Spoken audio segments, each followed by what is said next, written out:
Hello, ladies and gentlemen. Welcome back to Inside Movies Galore. I'm your host for the evening, and here we have in the room the Inside Movies Galore crew.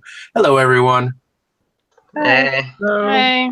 So, Dustin, did you want to get any commentary in from the last week since before we begin on this? Last week I was unconscious, and for our episode on Manhunter, which I was very excited about, so I don't know what we said about it, but it's like a spectacular masterpiece of like suspense, drama, and great music. Like it's hard to summarize how good the movie is in just like a few paragraphs. Like everything works. And even though Anthony Hopkins is like everybody's image of Hannibal Lecter, like whoever that other guy was, he did a great job. So, I mean, I love almost everything about Manhunter. And I kind of wish I had skipped this week's movie instead because, holy shit, this British movie was so boring. All right. Wasn't British. Same difference. The name of the movie that we're going to discuss tonight is called Whatever Happened to Aunt Alice, and it is directed by two directors. In fact, it's directed by Lee H. Katzin and Bernard Gerard. And Gerard is actually more relatively known for some westerns.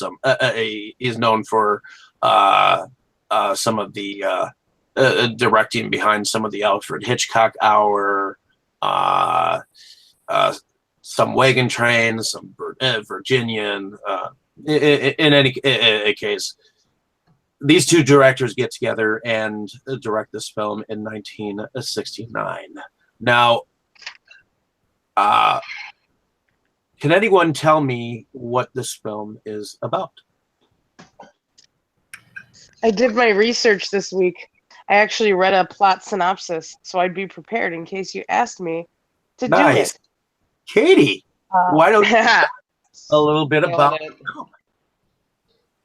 All right, so our main character finds out that her husband has passed away and has basically left her with nothing but debt. And she kind of freaks out. What am I going to do? How am I going to live? And the guy she's talking to, who presents her husband's will or whatever, asks her if she has any family, and she mentions a nephew in Tucson. Well, she ends up going out, and this nephew puts her up in a house somewhere, and her little money-making scheme is to hire maids, elderly maids that, have money and not really a lot of family or anything, and she kind of takes their money and kills them, basically, and that's her little livelihood. And she buries them in her garden under pine trees, basically.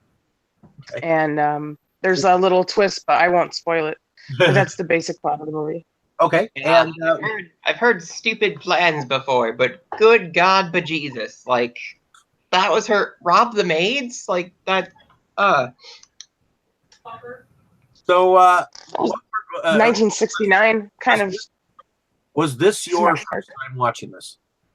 This was my first time ever seeing this movie, yes. And yeah, I liked it. I thought it's good. I enjoyed Rosemary's Baby quite a bit, and there is an actress, Ruth Gordon, was in Rosemary's Baby as well. She was like the real like colorful, flamboyant neighbor lady in the apartment building.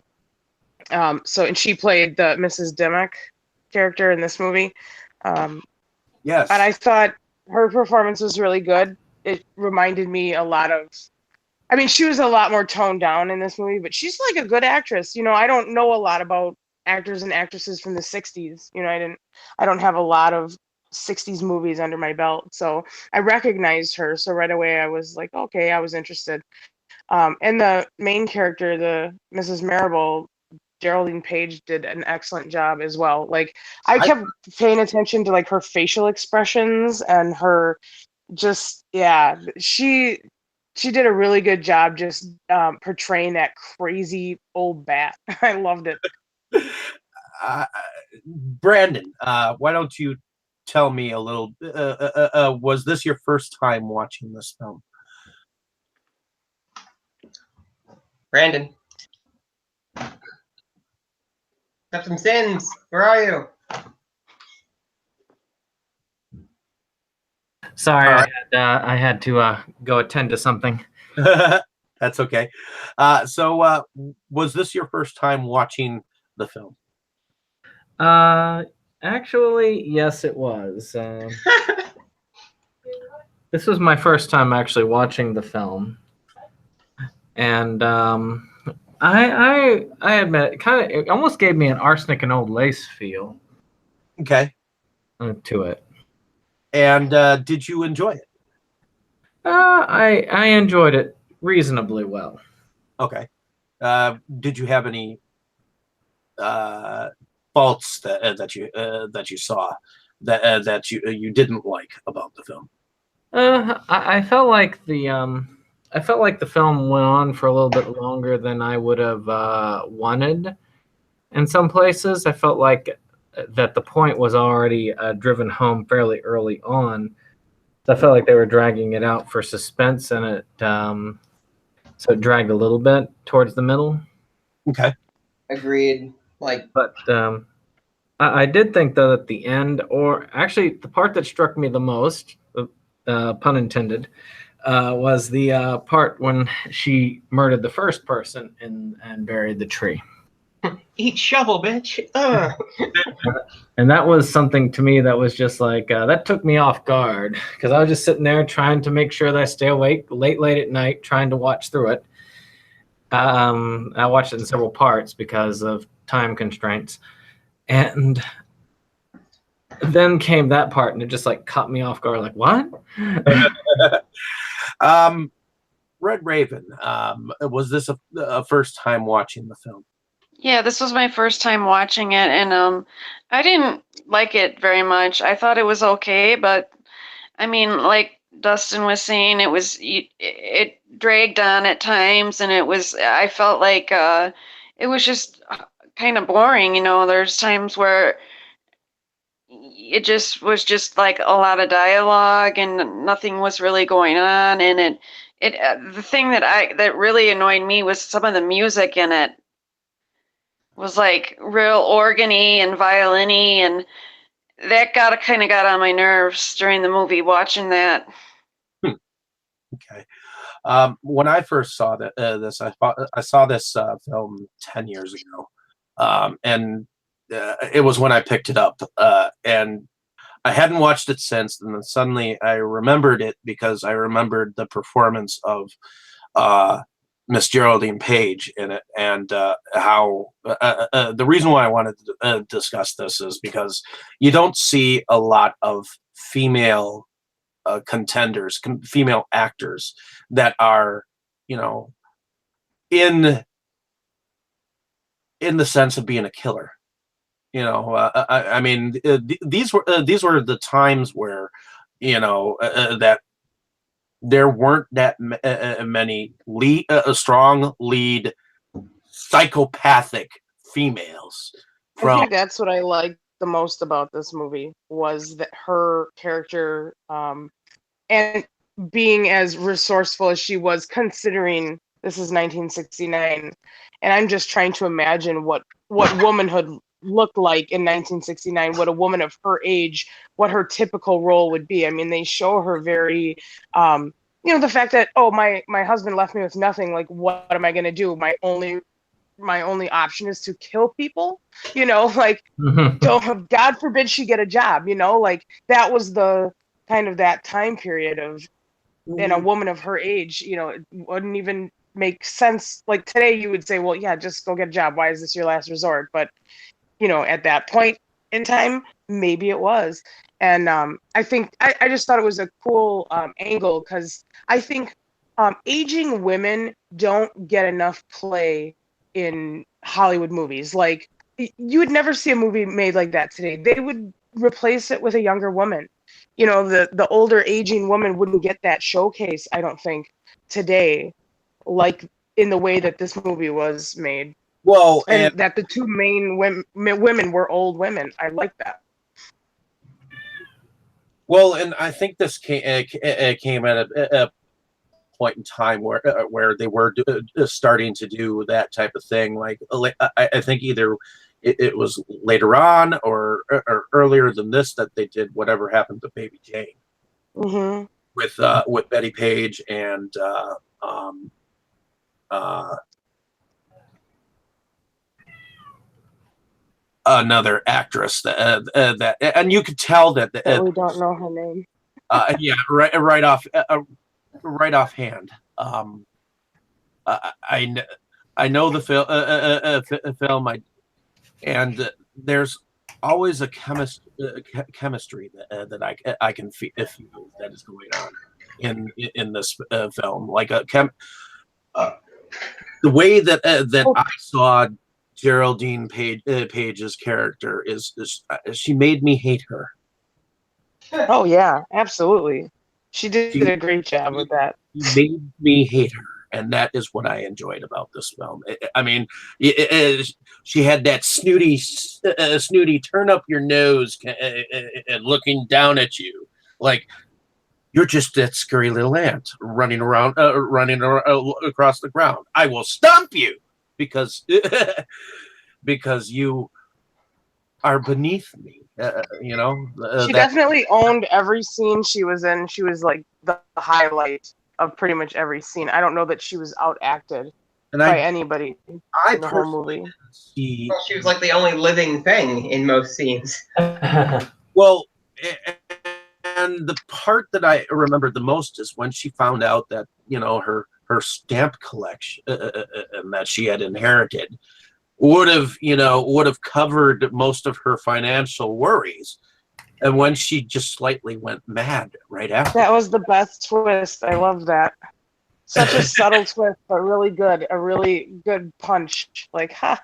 You didn't have to do any of this, lady. You crazy old dingbat, you. Dustin, was this your first time watching the film? I felt that was just kind of a. I thought it was bad. This is my first time seeing the movie. I watched it a few hours ago. How long was this? Like, it felt like 2.5, but I'm betting I'm wrong, right? I think it was like right around 2. Yeah, it was right around 2. Oh, great! It wasn't as unpleasant as. As it felt. Yeah, it just almost none of it worked for me. I don't know. I think it may be a function of like older features because I can't really think of anything from the 60s off the top of my head that I enjoy. It's almost like a dead zone period for movies that I enjoy, at least. It was well shot. Like, I thought the music was okay. I thought the story was flatly stupid. Like, I did get a good laugh at the shovel thing because it comes out of like left field. It's like, die, wham! What was that? I think I actually shouted, "What the fuck!" at the. Explain why you think the story was stupid, according to you. Because it seemed very. I think just disjointed might be the right word. It's like it kind of jumps in. You get very minimal explanation as to what's going on. Like 10 minutes into it, I had to. So I started out like paying attention and watching it, and about 10 minutes in, I had to go read the plot synopsis because I was like, "Where the hell is that? What the hell is happening?" Well, it's all in the dialogue. Most of getting you set up for what she's doing is in the dialogue, and you have to pay real close attention to that. Like when she's talking to that guy who comes to see her after her husband dies, it's like pretty much that conversation sets up the plot of the movie. She's broke and she's living in Tucson, Arizona with the long lost nephew that she barely knows. Well, one thing for me was like robbing maids. Like, yeah, they're like, old. But who else does she have access to? Think about it, right? Like that's what I was saying. Like how she's this, older, retired age woman in the 60s. What is she doing? Like her husband's dead. She clearly has no kids or like grandkids to take care of. Like, what is she doing? She's not a career woman. She's not out doing that. She's a woman who's been living high on the hog all this time and her husband's gone. And now how does she get that? Well, of course she's going to have a maid. right? That's just a natural. That's the person she has access How to. to So cook. that's her. Someone who doesn't That's her access to the outside world, basically. someone who doesn't know how to cook or clean often goes out and tries to find someone else to help around the house with household chores or things of this nature. Well, like, but they're the maid. Like, what is she gonna take the $10 like out of her purse? Like, No, she's getting these women to like, she's them quote doing. unquote, invest their money. Like, Yeah. oh, I've Getting got this them to great buy, like, investor. Let me tell you all about him. And so Yeah, that and then they're like, oh, invest my money for me, and they give her their money, and then she takes it and kills them. You know, she's not really investing their money for them. She's just taking it. it made more sense. Like, it made more sense explained like that because like they did touch on that in the movie, but it just wasn't quite as. Again, it was all in the dialogue. It All of made that me. was like, if you did hear that conversation, you missed that piece of information. Well, it just bothered me because how much could they really have to invest if they're? It feels like a cyclical argument, like because these were older women. Well, that's why she kept working as going through maids, them. like, It all depends, and she killed like one, maybe two, right? it was all. It was like 4 before the last one. I think I forgot her name now. The one that she killed right before Aunt Alice came. It was like 4. It's measured by however many trees were in her garden because she kept burying them under the trees. That So I think it was cool. like 4 I or liked something that. like that. I liked the thing with the I trees. did too. The trees was cool. It reminded me of like Motel Hell or whatever. What- Farmer Vincent's fritters. To a degree, yeah. That is one of the things I was trying to think of, and you got it. You got it. My mind could not pull it for some reason out of my head. Another movie. Ah, There's oh, a you're welcome. Except Motel Hell had a hell of a fun factor to it. there's another movie that I'd like to mention that actually kind of has that garden kind of a twist, and it's a short film by a guy who it was a black and white feature called That Little Monster, which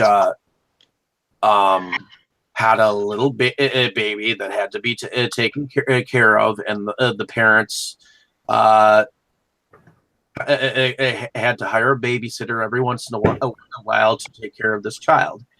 Well, they hire someone, and every time it doesn't work out, evidently the babysitter gets planted in the garden. So I think I remember something about that.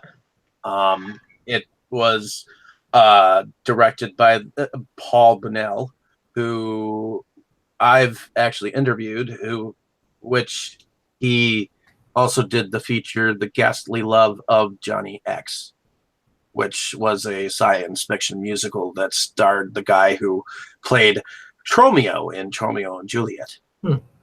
So, but going back to the story, I guess I felt the madness in this film. I felt I felt like this had a violence to it that I wasn't used to in this kind of this kind of horror, and it's one of those rare acorns of films that I wanted to touch on because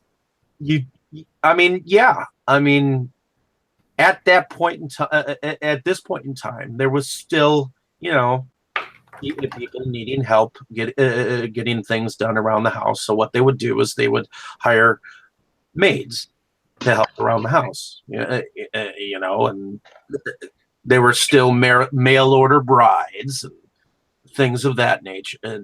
Well, I think it's just very also goes along with her lifestyle, right? Well, didn't she come from money? I mean, that's something wealthy people just do anyway. Whether I think that plays into that, and also she was by herself, so naturally they even use the word companion. It's not just a maid. She's not just there to clean. She's actually a companion. She's pouring the drinks, at cocktail hour and putting on the music, and she's a companion to this widowed woman. So there's a level of intimacy there that I think the story plays on how she gets these women to trust her. Like they have a trusting relationship, and then she kills them. Like they trust her enough to go plant trees in the dark. because it's the right time of day to do it. Like that's, I think it really plays to the relationship that she builds with these women who, it reminds me a lot of royalty, like how, in royalty they have the assistants or whatever the words are, the handmaids or whatever that dress them and do all that stuff, kind of the same idea. Maybe that's why it felt so British to you, Dustin. It's more of the way people spoke and kind of the overall setting. Like it just had that. Tucson, Arizona. Very British. No. The whole thing felt stuffy and old. Let me just put it that way. Well, yes, it was from 1969. I think you're feeling the age of the film. You're like those things are. There were probably... a lot of films from the 60s and 70s that were very stiff, but there was also a violence to this film. I mean, you can see. I was trying to agree with that point earlier, actually. Like she did have a very strong undercurrent of like menace to her, and I did appreciate that. Like that was done very well. Oh, her level of acting was quite well done in this.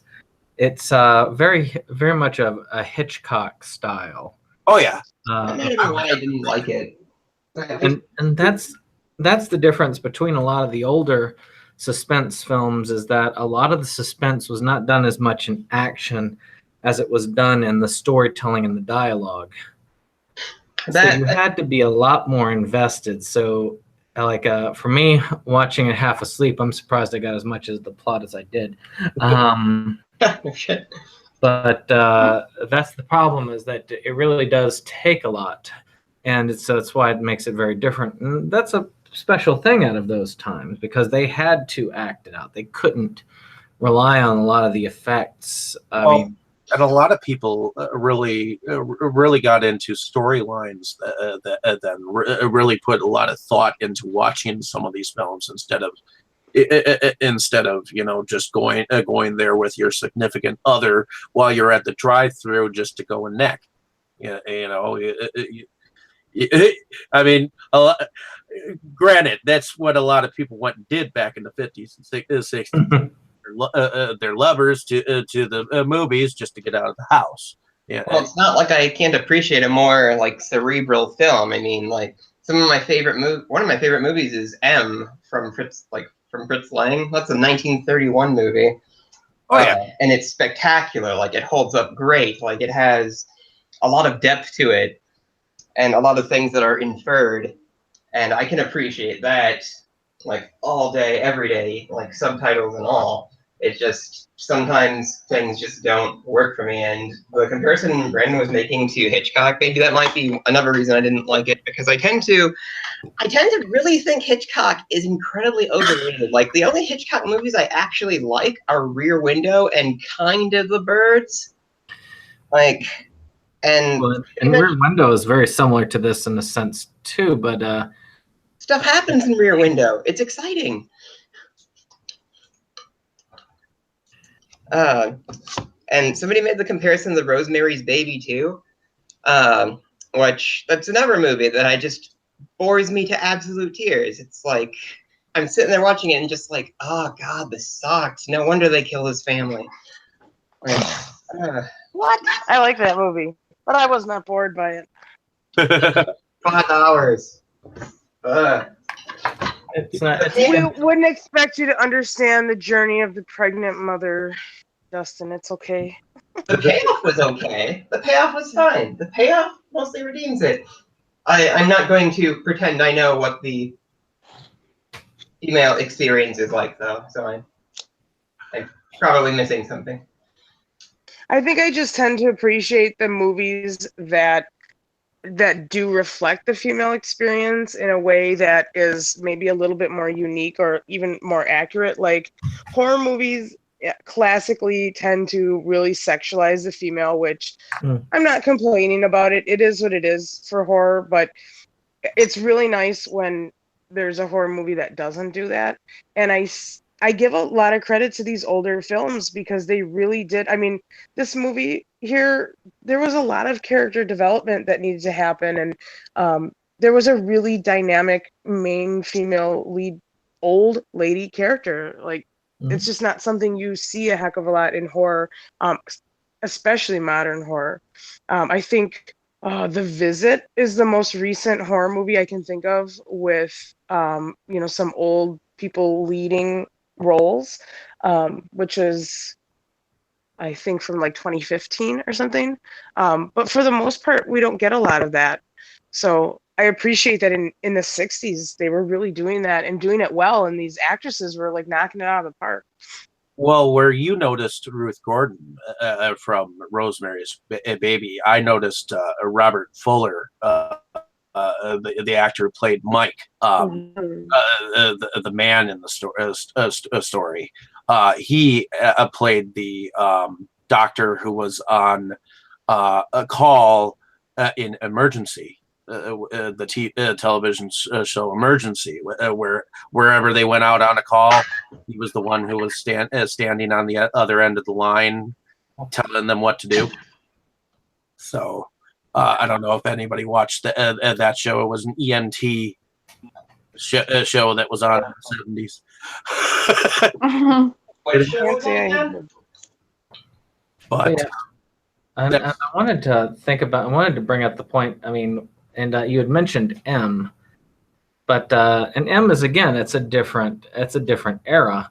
The '60s were really the era of the Hitchcock thriller.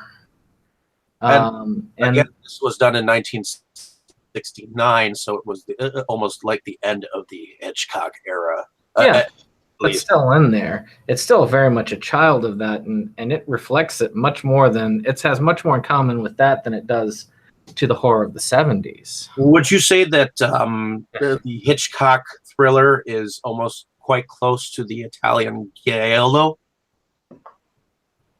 You know, I don't know if I would say they're parallel.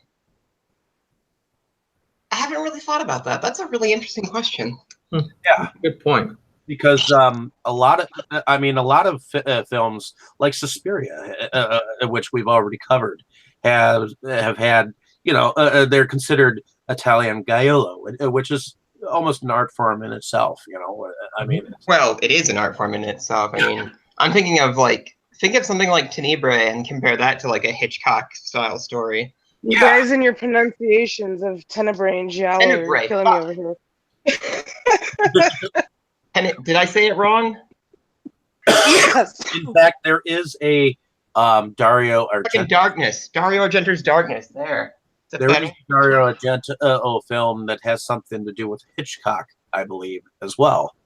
So there is that sort of variance in artistic. I think they have very similar artistic feeling and like the way some of the things are shot.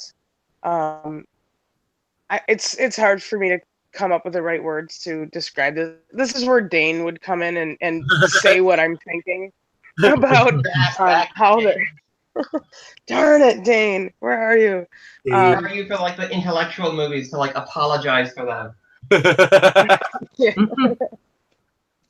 But I think, yeah, there is a similarity, and I'm sure that the Italian filmmakers got a lot of their influence from Hitchcock and the way that he composed films and the way he shot the scenes to build the suspense and stuff like that. But I guess as just a normal person watching them, I definitely pick up on similarities between the two. But I liked what you said, Dustin, about it being parallel. I think that's probably more accurate. I would definitely say that, Yeah. especially since I think the Americanized version of the Italian giallo is so strange a journey.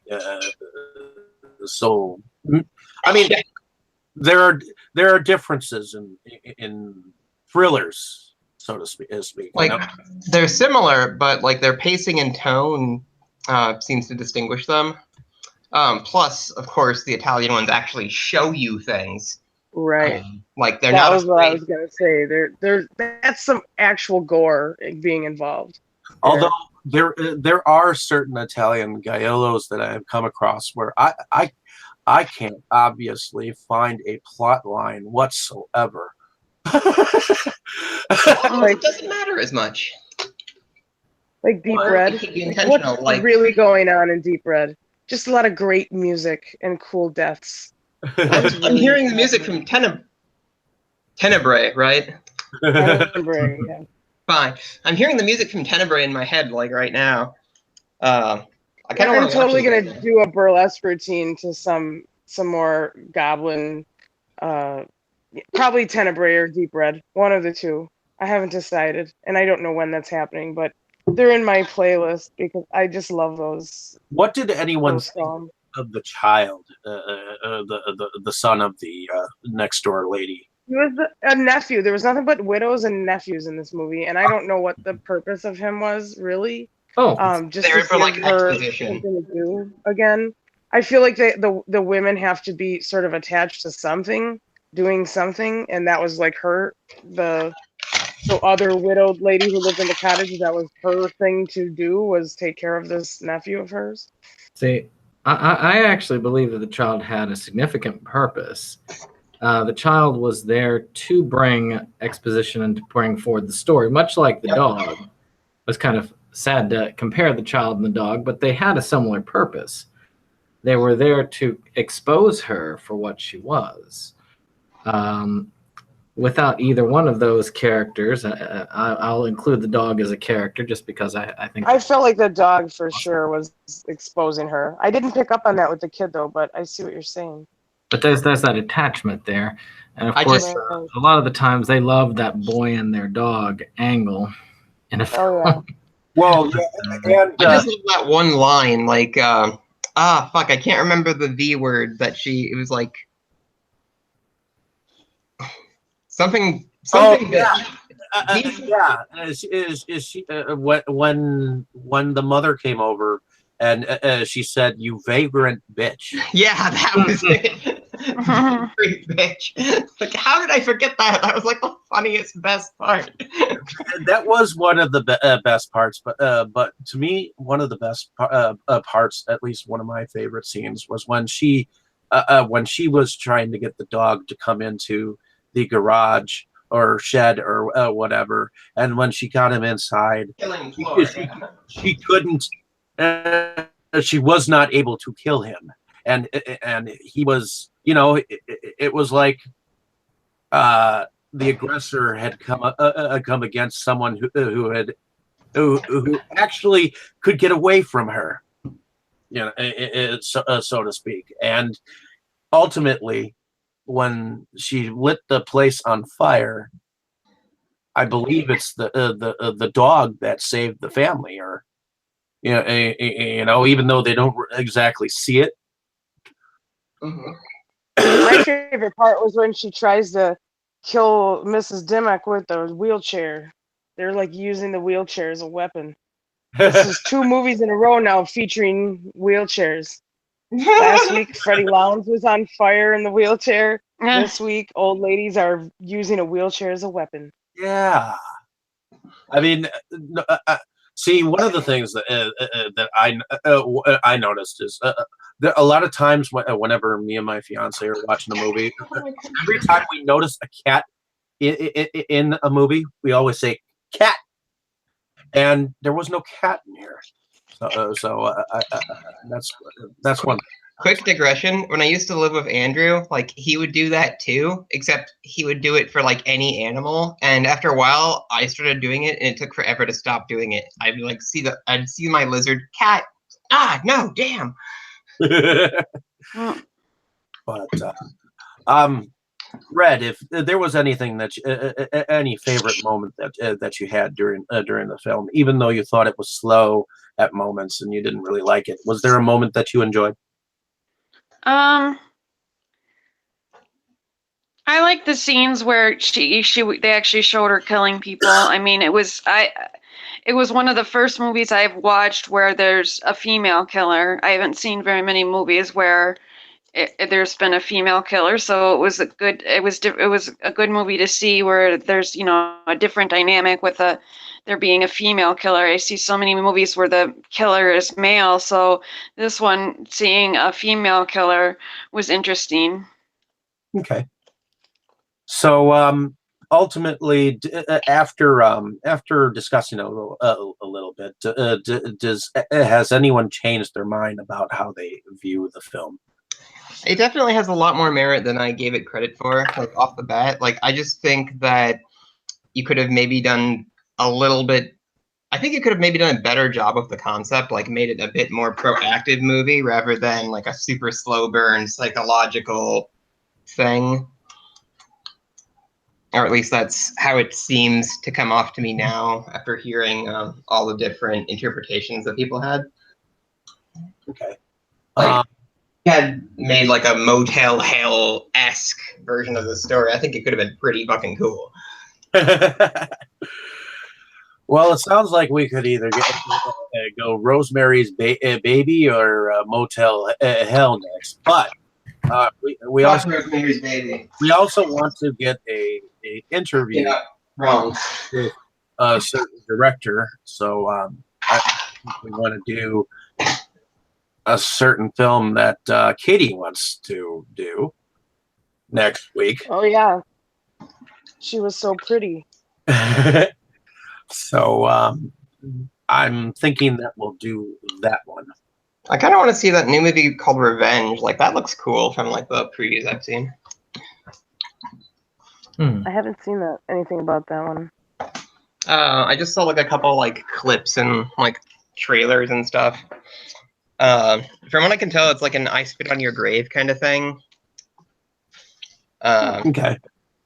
Except the phrase I saw was that it's the I Spit on Your Grave film to close out the genre or something like that. So implying that they did a good enough job that you don't need to bother with any of the other ones. Which is a pretty So ultimately, was there anything else that anyone else? I read somewhere, I think it was on IMBD or whatever, that this was based off of a novel. I don't know if that's true. Yeah, I could buy that. This was based off of a novel. Believe it was by Ursula Curtis. And I believe it was called something Garden. I'd have to roll through the credits once again just to see it. Like Angela's Garden or whatever the lady's name was. Yeah. Yeah. I believe it was called something like that. So. Now, whenever I hear a title like that, I remember a joke from, I think it's early season of Family Guy.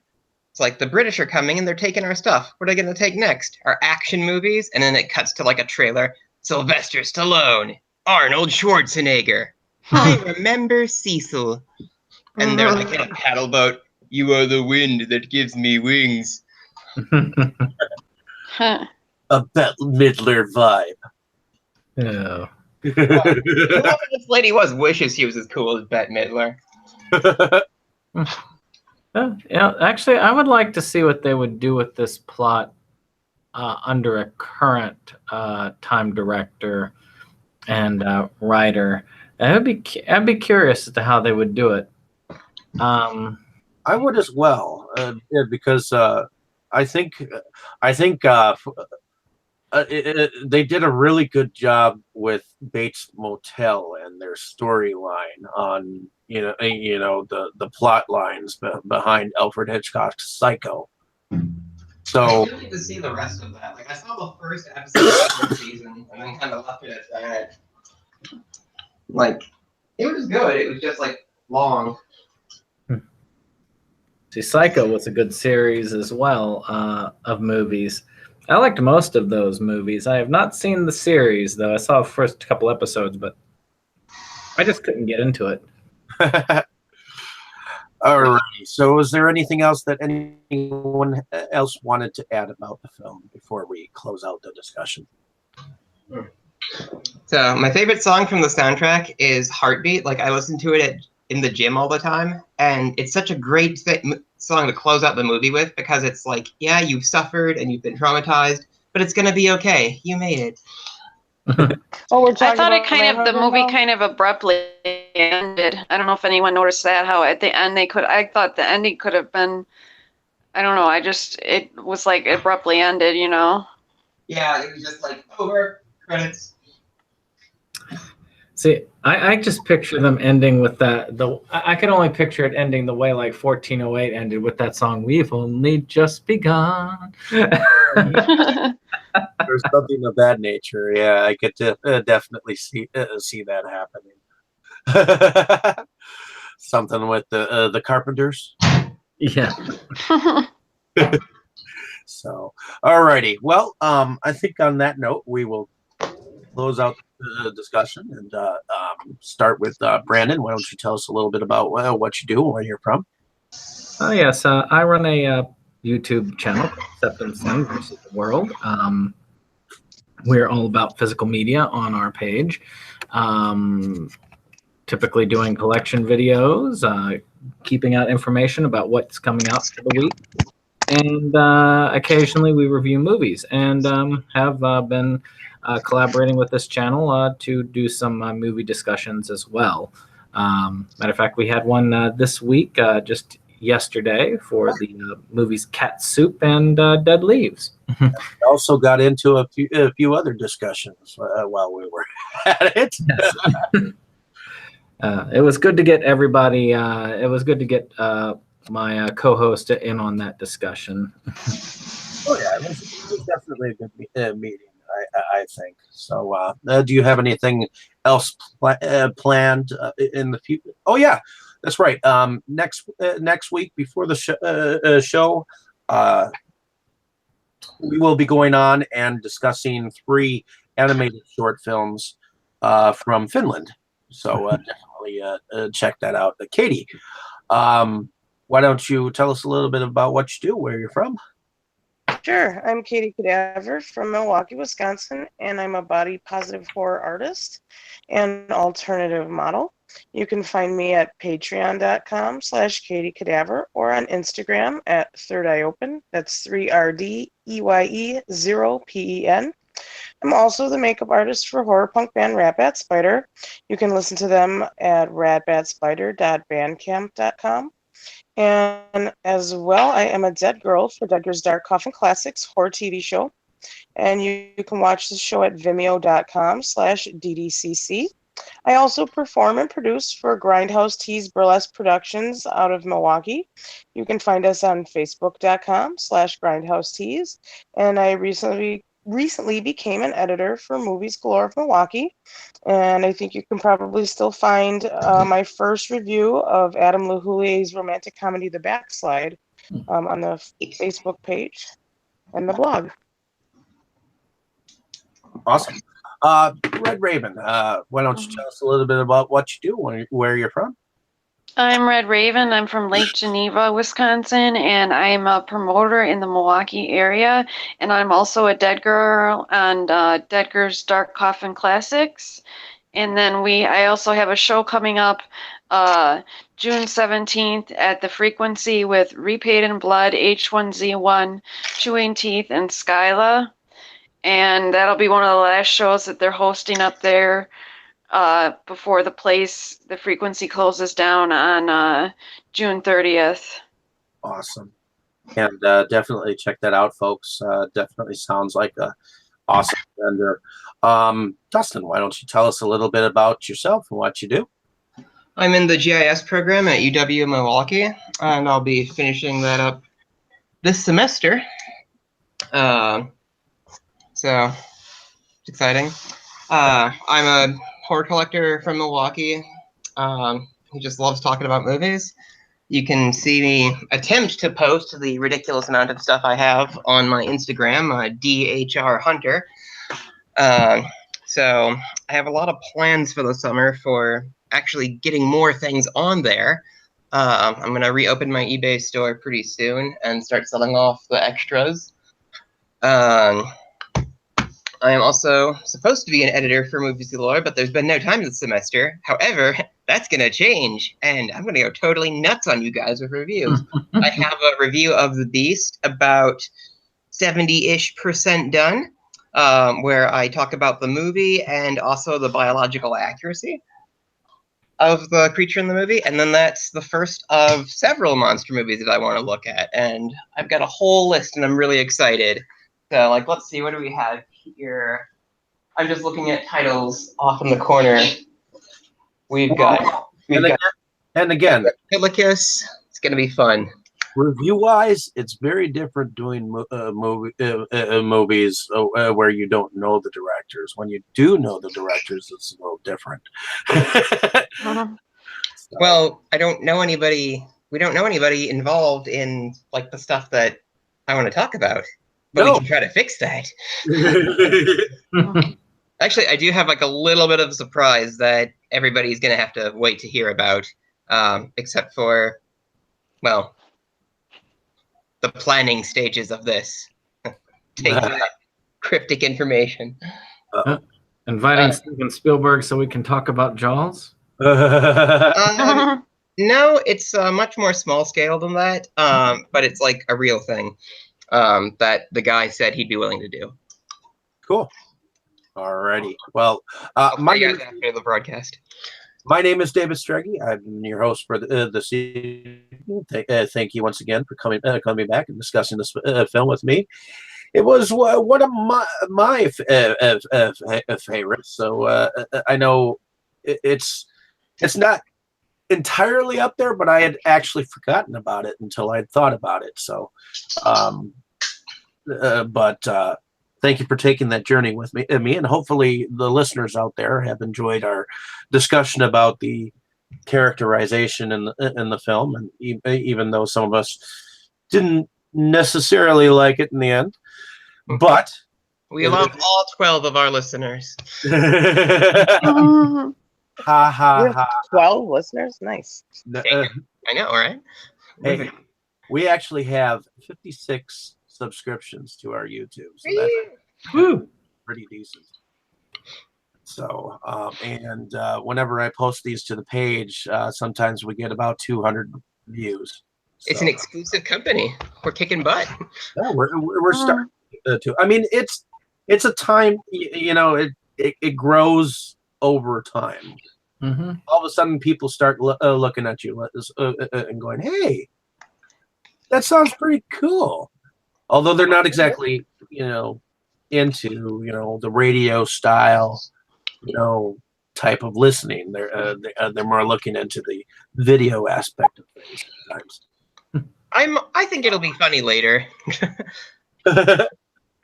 I think we'll grow. We'll grow, and once we're on Apple Podcasts app, right? Then we've made it. Well, yeah. Ultimately, eventually, our episodes go up on Podcast Garden, which allows me to put them onto iTunes. So we are on iTunes. I just have to figure out that information, and put more episodes up on Podcast Garden. So well, and then you can have people rate you in Apple Podcasts, and with every rating, it bumps your visibility within that app. Oh yeah. Most definitely. Well, regardless of that, I have a great time doing this. And, my ultimate end goal, my biggest ambition for this is that we get to somehow have somebody like Robert Englund on. Like, that's my end of the line goal. Like, so I'm having a great time either way. You never know. I mean, people have these connections that come on. If you watch some of the ones, some of the bigger channels, like the movie collector channels, like What Movie One or Cool Duder, when they go on, they had started off with a lot of small-time directors, and eventually they got to meet, bigger time, not necessarily big time, like Danny Trejo is a good example. I know we could maybe somehow get Lloyd Kaufman at some point in time. I could probably get Lloyd. I can schmooze a few people, maybe, perhaps. I still need to get him to sign something for me. Losing my mind. That was your epic fail of the day. Wait, you didn't get anything signed by him? I felt bad. I thought I was keeping him from his bathroom break. Like, I didn't want to make him. I was trying to be nice. Yeah, I was like, Dustin's like, yeah, I want to get this signed. I'm like, you should do it now. And he's like, no, I'll come back later. And then he came back later, and Lloyd was gone. Oh. I missed him by like 3 minutes. It was bullshit. Yep. He could have pissed some toxic fluid on you and wrote his name in blood or something. Well, I did get to talk to the guy who does that horror comic series that I talk about a lot, and I could maybe get him to come on and talk about horror comics in like a special thing like we did with Phil Ravane. Like I have his contact info, and I just need to write the email and hope he remembers me. He should remember me. Like he was pretty into my costume. Like he took pictures. So I'm going to be meeting Bruce Campbell this summer. I'll see if I can get him to come on. We'll do some Evil Dead Where maybe. at a And convention? he's gonna be at a Horror Hound Indianapolis. And Oh, nice. now that you're Yeah, I'm I wanna hang out excited. with I want to hang out with Adam Two Green. people on my bucket list. and Tom Savini and Bruce Campbell are both going to be at Mask Fest and Horror Hound. So Now I'm that- super Thank pumped. Oh, wow. Are you going to that thing in Texas with Kane? now that you What? might be a full-time reviewer, Katie, now you can get a chance to start meeting some people. Well, I've been meeting people, but yeah, I could actually talk about it maybe. In any case, I'm gonna stop the broadcast, and hopefully everyone tunes Laid in, bare all our hopes and dreams. subscribe. So definitely check us out.